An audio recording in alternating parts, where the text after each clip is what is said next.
to the buoy of a shrimp net. But there was no stir, no sign of life.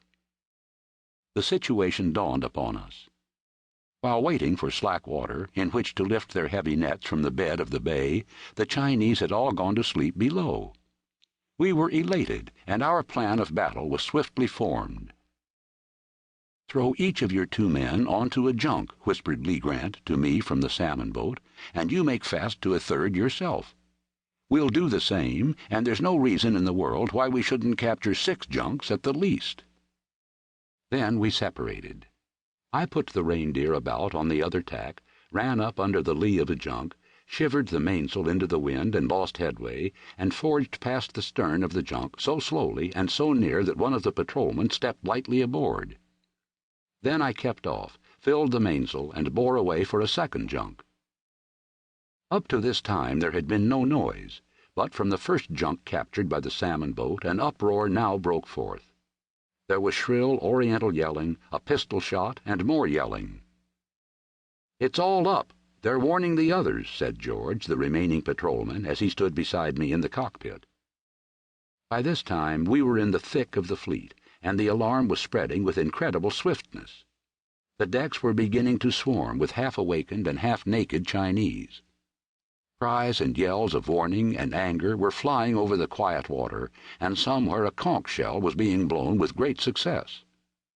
To the right of us, I saw the captain of a junk chop away his mooring line with an axe and spring to help his crew at the hoisting of the huge outlandish lugsail. But to the left, the first heads were popping up from below on another junk, and I rounded up the Reindeer alongside long enough for George to spring aboard. The whole fleet was now under way. In addition to the sails, they had gotten out long sweeps, and the bay was being plowed in every direction by the fleeing junks. I was now alone in the Reindeer, seeking feverishly to capture a third prize.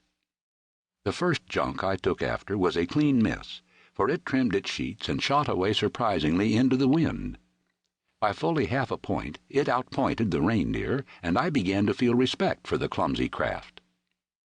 Realizing the hopelessness of the pursuit, I filled away, threw out the main sheet, and drove down before the wind upon the junks to leeward, where I had them at a disadvantage. The one I had selected wavered indecisively before me, and as I swung wide to make the boarding gentle, filled suddenly and darted away, the swart Mongols shouting a wild rhythm as they bent to the sweeps. But I had been ready for this. I luffed suddenly. Putting the tiller hard down and holding it down with my body, I brought the main sheet in, hand over hand, on the run, so as to retain all possible striking force. The 2 starboard sweeps of the junk were crumpled up, and then the 2 boats came together with a crash. The Reindeer's bowsprit, like a monstrous hand, reached over and ripped out the junk's chunky mast and towering sail. This was met by a curdling yell of rage. A big Chinaman, remarkably evil-looking, with his head swathed in a yellow silk handkerchief and face badly pockmarked, planted a pike-pole on the Reindeer's bow and began to shove the entangled boats apart. Pausing long enough to let go the jib halyards, and just as the Reindeer cleared and began to drift astern, I leaped aboard the junk with a line and made fast. He of the yellow handkerchief and pock-marked face came toward me threateningly, but I put my hand into my hip pocket, and he hesitated.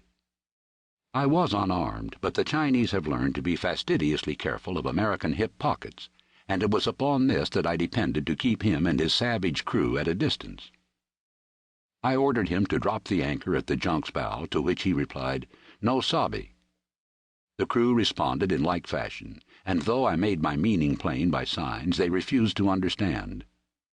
Realizing the inexpediency of discussing the matter, I went forward myself, overran the line, and let the anchor go. "Now get aboard, 4 of you," I said in a loud voice, indicating with my fingers that 4 of them were to go with me and the 5th was to remain by the junk. The yellow handkerchief hesitated, but I repeated the order fiercely, much more fiercely than I felt, at the same time sending my hand to my hip. Again the yellow handkerchief was overawed, and with surly looks he led 3 of his men aboard the Reindeer. I cast off at once, and leaving the jib down, steered a course for George's junk. Here it was easier, for there were 2 of us, and George had a pistol.